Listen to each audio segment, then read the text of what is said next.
Welcome back to our channel where we provide updates and undisclosed narratives on the royal family. We provide you with the exciting news Prince William furious. After Prince Harry made a shocked comment to Brazil, Earthshot Prize, a scheduled conflict between two prominent transatlantic events involving the Prince of Wales and the Duke of Sussex, has rekindled significant media scrutiny and revived discussions on the status of their relationship. The evident conflict arose as the Prince of Wales arrived in Rio de Janeiro to oversee the annual Earthshot Prize Awards ceremony, an event integral to his environmental advocacy, while a separate announcement revealed a last-minute visit by the Duke of Sussex to Toronto to participate in events supporting a military veterans charity.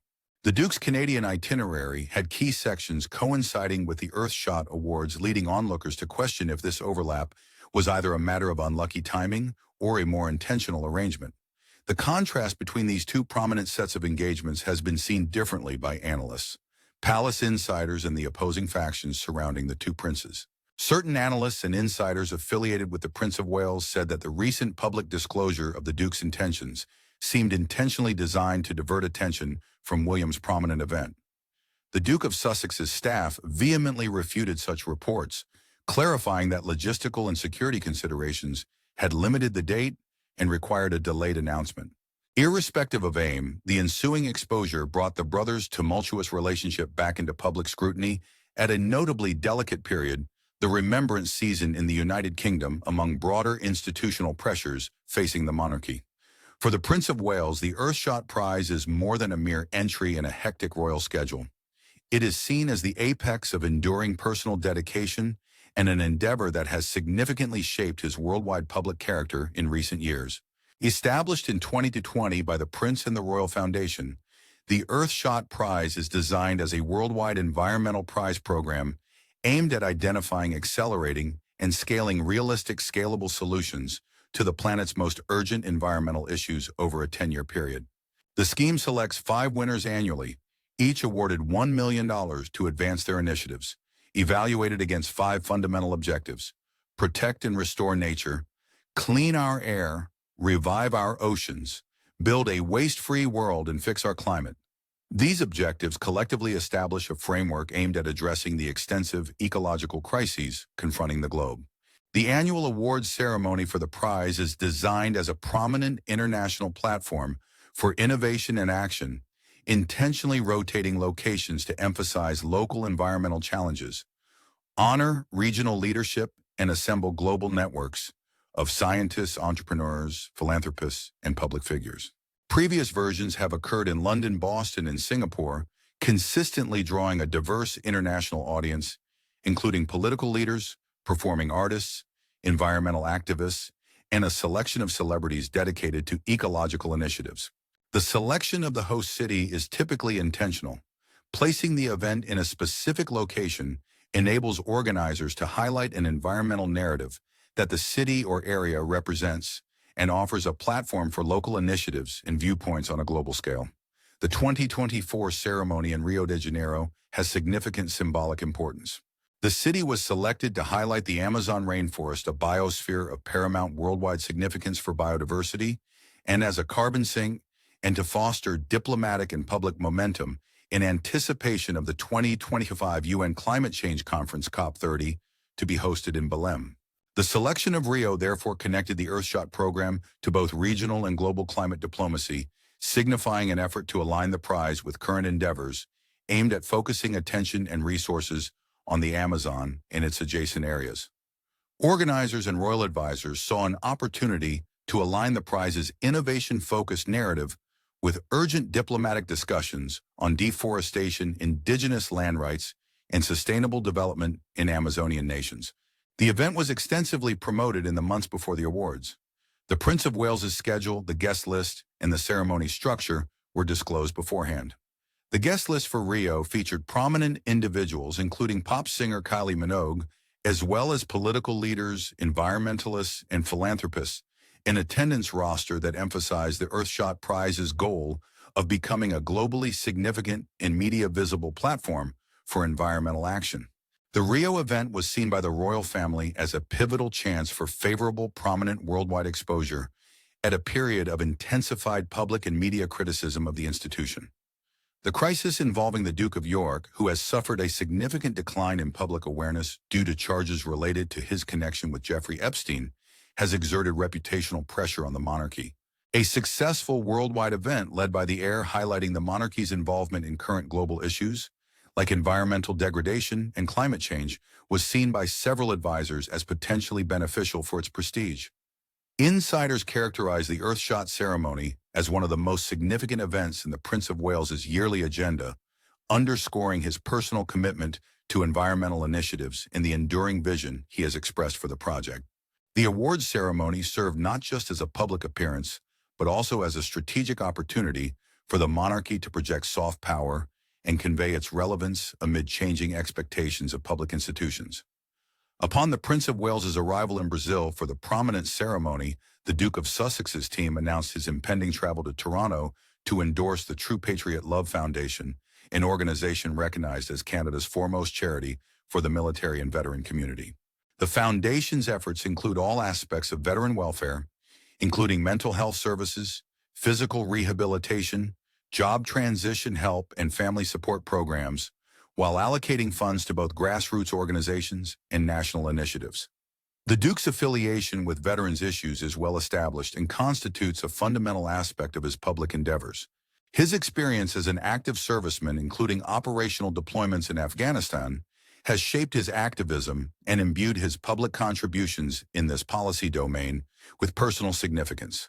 The Invictus Games, an international adaptive athletic tournament for wounded, injured, and ill military members and veterans established by Prince Harry, has emerged as one of his hallmark accomplishments, embodying an effort that integrates personal experience with philanthropic endeavor.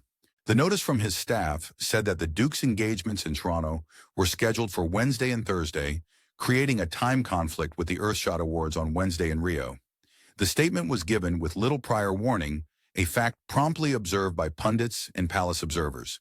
The Duke's office said that they had notified the King's office of the visit as a courtesy, a phrasing that some analysts saw as indicating casual contact rather than official coordination with the core royal family. Prince Harry's representatives asserted that the seemingly delayed public announcement was due to practical limitations, rather than intentional subterfuge following the couple's decision to relinquish senior royal responsibilities. The Duke and Duchess of Sussex no longer benefit from automatic publicly funded police protection in the United Kingdom, and security arrangements abroad have been complicated by legal and diplomatic factors. Harry's representatives referenced continuing legal conflicts in the UK about his security arrangements and said that his absence of International Protected Person (IPP) status has complicated logistical and safety preparation for international travel. IPP is a designation that provides augmented security and diplomatic protections for heads of state or individuals whose safety is deemed a matter of international concern. The mention of this status emphasized the practical limitations the Duke's team reported encountering in arranging and publicizing international trips. Notwithstanding that clarification, several critics saw the timing as at best inconsiderate and at worst intentionally inflammatory. The alignment of the dates together with the significance of the Earthshot Prize in William's schedule was seen by many as indicative of an ongoing and intensifying rift. Media narratives swiftly characterized the situation as merely another installment in a protracted and increasingly public sibling conflict.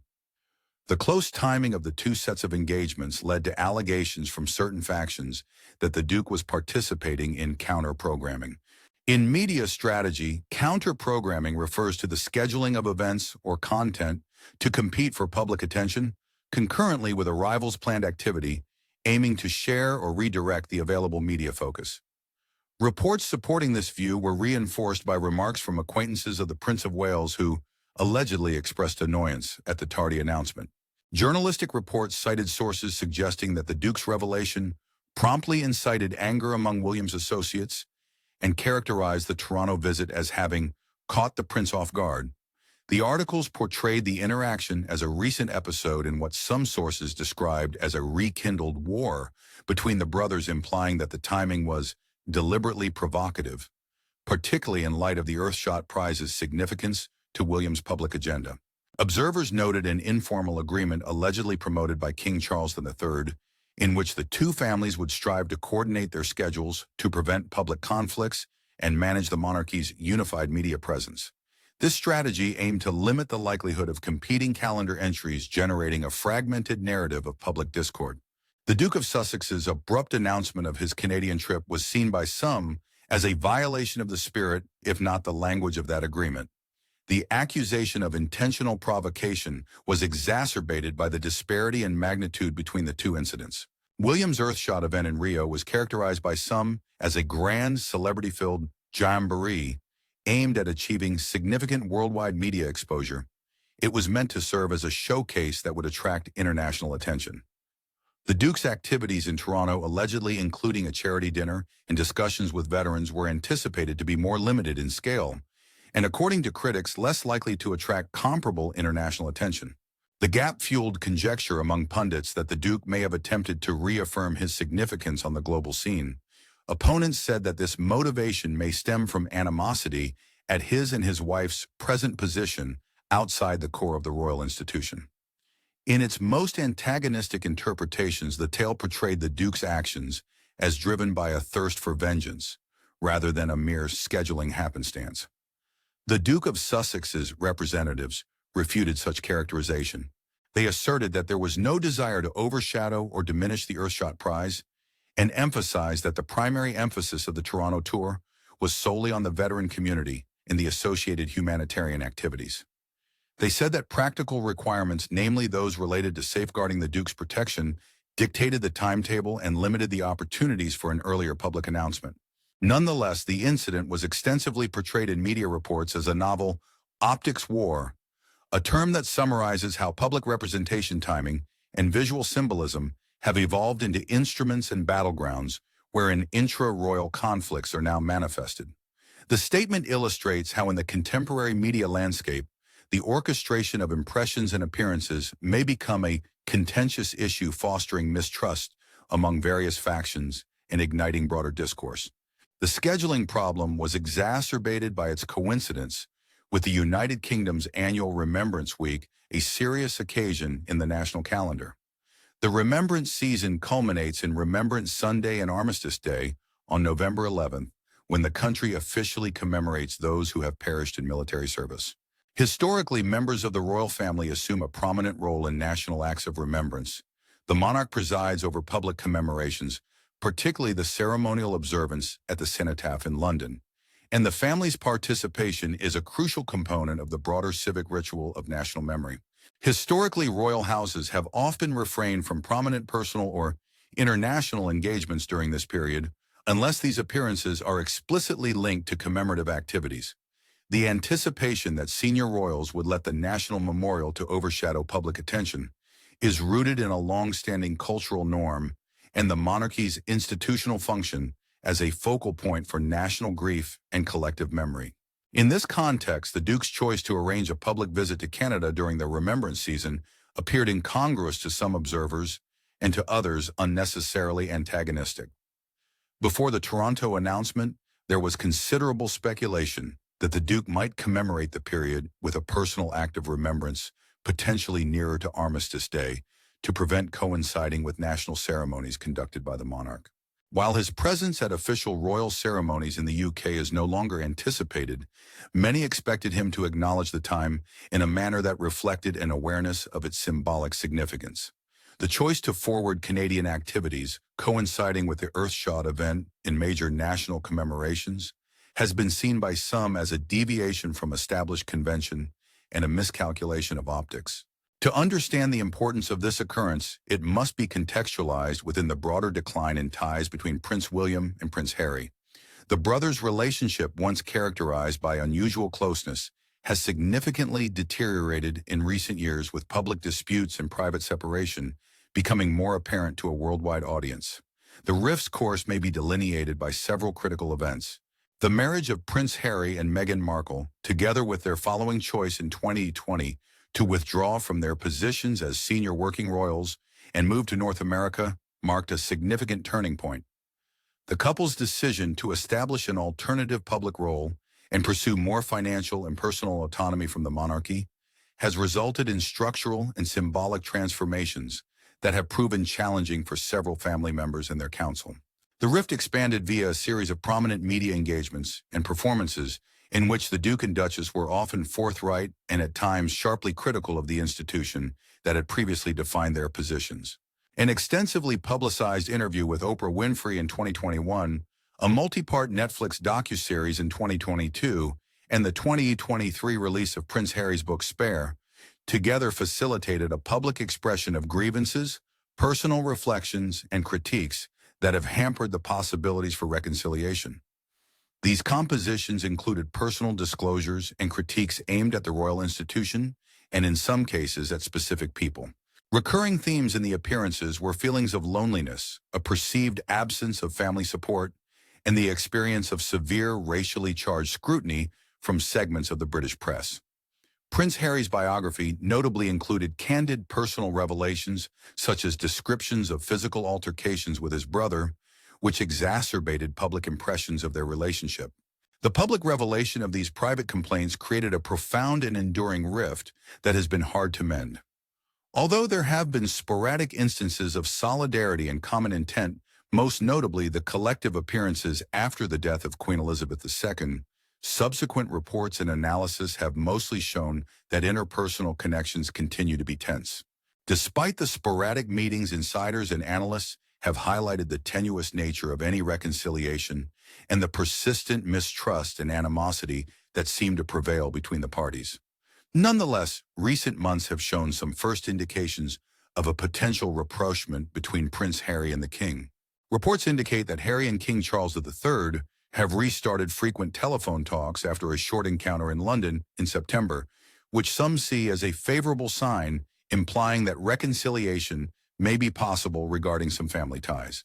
The scheduling conflict about the Rio and Toronto engagements was widely seen as a setback, indicating that any advancements achieved were tenuous and that issues of mutual misunderstanding, particularly concerning the Prince of Wales's household, had not been addressed. An ongoing debate, both public and within royal observers, surrounds the use of royal titles by individuals no longer engaged in full-time official capacities.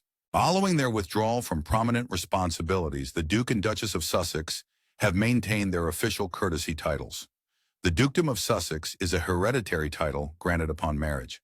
Since their departure from important royal positions, issues have intermittently arisen over the appropriateness of non-working family members retaining titles that may seem incongruent with a simplified, modernized monarchy. Certain pundits and Republican opponents have proposed that a prospective sovereign, particularly a future King William, may adopt an alternative perspective and seek to limit the use of royal titles by relatives who do not perform official tasks or reside overseas. Currently, there is no evidence that King Charles III plans to revoke titles from the Sussexes, and such an action would be legally and politically delicate. Nonetheless, the assertion that occurrences such as the scheduling issue invigorate demands for title reassessment has garnered support among certain critics. They argue that behavior deemed disrespectful to institutional standards reinforces the justification for limiting the formal privileges granted to non-resident, non-working family members. Proponents of the Sussexes argue that the couple's titles stem from tradition and lineage, and that their philanthropic and public endeavors consistently yield beneficial results for the issues they champion. Recent incidents are likely to exacerbate discussions on the future structure of the monarchy, linking personal conflicts to overarching issues of constitutional practice, royal finances, and public expectations for the institution's evolution. A significant pressure point for the royal family now is the ongoing controversy involving Prince Andrew, the Duke of York, which has overshadowed the institution. Allegations about his affiliation with the deceased Jeffrey Epstein, together with particular accusations of sexual assault by Virginia Giuffre, denied continuously by the prince, have resulted in significant reputational repercussions. The palace's management of the situation, particularly the decision for Prince Andrew to withdraw from public activities and forfeit official patronages and military roles, has undergone rigorous examination and discussion.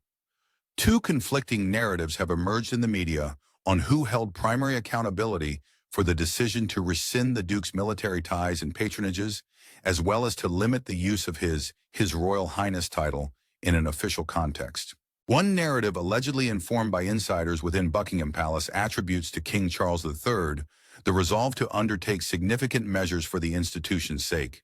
The story suggests that the king, after evaluating the extent of popular discontent and the potential threat to the monarchy's reputation, an evaluation apparently intensified by an incident when Prince Andrew was heckled by an anti-monarchy protester at a public event, determined that decisive actions were imperative. The version indicates that the king convinced his brother to embrace the repercussions, referencing the late Queen Elizabeth II's anticipations and appealing to a feeling of obligation and institutional continuity. Alternative narratives have been disseminated by various journalists and palace pundits, portraying the Prince of Wales as the primary proponent for a vigorous reaction. In this context, William advocated for immediate and resolute measures to confront what he saw as a fundamental danger to the monarchy's prestige and enduring sustainability, an issue that beyond familial allegiances and needed an institutional solution. Certain sources said that William's position exemplified a pragmatic and management perspective on contemporary monarchy, emphasizing the crown's reputation in public perception and its functional integrity. At a certain juncture, reporting incited discourse over the management of attribution and correction by media organizations, highlighting the intricate dynamics among journalists, official briefings, and palace sources. The discourse on the primary accountability for the Andrew decision has come to epitomize the more extensive disparities in temperament and leadership style between the king and his successor. King Charles is depicted as sentimental and family-oriented, balancing institutional demands with personal connections. In contrast, Prince William is often characterized as pragmatic, strategically focused, and prepared to make challenging, unpopular choices for the sake of institutional stability. The purported disparities contribute to a broader narrative of generational transformation within the monarchy and shape anticipations for the crown's evolution under subsequent leadership.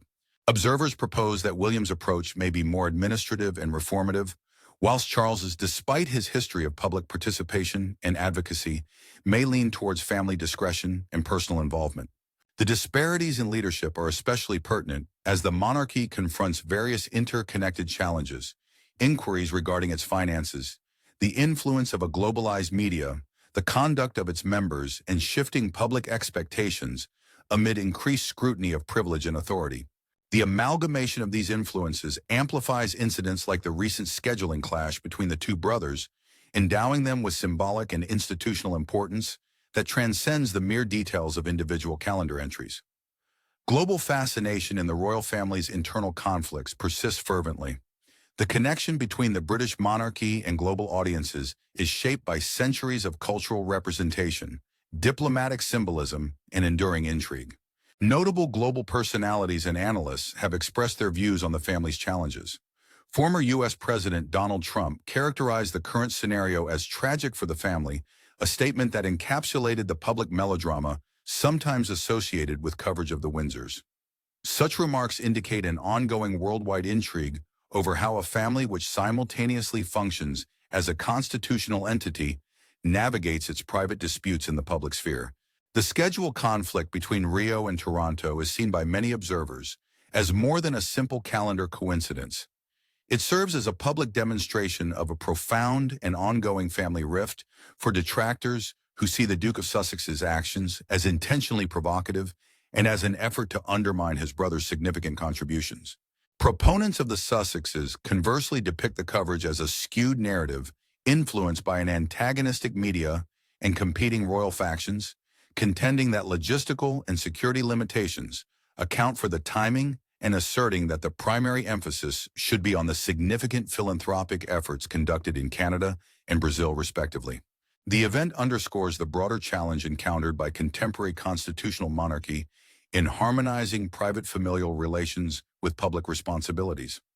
The royal family must constantly navigate the equilibrium between its members' individual aspirations, the obligations of public service, and the institution's need for unified representation and stability. The disparity in the brothers' roles, one leading a globally endorsed environmental initiative integral to his public persona, the other involved in charitable endeavors stemming from his military background, illustrates the conflicting demands of personal autonomy and institutional obligation that characterize their present situation. As King Charles III receives medical treatment and the Prince of Wales readies for future succession, ongoing discord between the brothers raises significant concerns over the institution's future unity. The optics war resulting from overlapping operations is probably only one of several flashpoints in a transitional period. The episode's potential to inspire further reconciliation efforts, exacerbate the division of public trajectories, or instigate alterations in the monarchy's management of titles and public functions remains uncertain. The episode has once again highlighted the fragility and contentiousness of the boundaries between family duty and public perception for one of the world's most prominent royal families. The Rio-Toronto confrontation exemplifies how contemporary royal families must maneuver through a disjointed media landscape. Previously, a single narrative such as a newspaper front page or an evening television bulletin may have predominated public comprehension. But nowadays, the narrative disperses into several intersecting accounts across various broadcast channels, tabloids, broadsheets, and social media platforms. Each faction may choose brief, emphasize certain narratives and engage supportive commentators to influence public response. The timing of announcements, the use of terminology in statements, and the pattern of private conversations disclosed to sympathetic media are all crucial in influencing views. Individuals responsible for royal communications are very aware that even trivial schedule conflicts may escalate into reputationally detrimental disputes when exacerbated by continuous news cycles and internet conjecture. The event highlights the operational intricacies involved in delivering security and logistical assistance to royal individuals functioning outside the established frameworks of the household. Travel arrangements for senior working royals are generally organized via designated channels, which include security services and the Foreign Commonwealth and Development Office for international, state, or official travel, in conjunction with internal palace planners. For non-working royals residing overseas, obtaining local security, assuring diplomatic approvals, and coordinating suitable locations and publicity may be more complex and need agreements with the authorities of the host nation. The practicalities have consistently influenced the Sussexes' post-royal existence, determining the timing, manner, and feasibility of publicly announcing their worldwide engagements without jeopardizing safety or legal considerations. Broader symbolic inquiries extend beyond logistics and media strategy. The divergent public roles of William and Harry, one as the heir apparent advancing a global institutional agenda, the other as a former frontline serviceman using personal experience for focused philanthropic endeavors, elicit distinct public reactions. Certain segments of the public react favorably to a narrative of institutional obligation and continuity represented by William. Others are attracted to the story of personal authenticity, occasionally critiquing what they see as the rigid or disconnected elements of royal life. The convergence of these narratives in the media might exacerbate existing divisions in public opinion on the monarchy's role and the legitimacy of its officials. Moreover, the schedule conflict highlights the challenge of managing expectations at a time when personal branding and independent campaigning are important to how prominent individuals achieve humanitarian and political objectives. The Sussexes have established a worldwide platform that is both personal, commercial, and humanitarian. The Earthshot Prize is similarly a brand-driven project supported by institutions. Both strategies rely on visibility and media engagement. The intersection of these requirements, particularly between two individuals connected by familial relationships and shared constituency, increases the likelihood of conflict. Constitutional concerns also exist. The monarchy's function as a nonpartisan national emblem necessitates that the conduct of royal family members is often evaluated against a more stringent standard of decorum and cohesion. When private conflicts become public, the ensuing examination prompts questions about the institution's durability and its ability to handle internal disagreement while maintaining public confidence. Republican detractors see incidents like the Rio-Toronto overlap as new evidence to contend that a hereditary system is inadequate for addressing modern public expectations. In contrast, for monarchists, the incident serves as a reminder of the human and so imperfect aspect of a family that nevertheless embodies a constitutional role. The episode may have significant policy ramifications for the palace's management of non-working members' external activities in the future. Internally explored options include the establishment of clearer standards for calendar deconfliction, more specific expectations about remembrance and other national observances, and maybe a formalized process for informing central offices of abroad activities by non-working royals. The reception of such measures by proponents of personal autonomy or its perception as further restrictions on those no longer engaged full-time with the institution is a pertinent issue for future debates. In the near term, the fight is likely to settle down to the predictable pattern of competing narratives and selective public forgetting that regularly accompanies such media storms.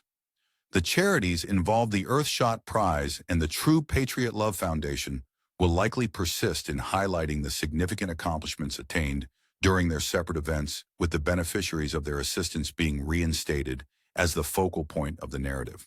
However, the underlying fissures shown by this incident seem improbable to vanish.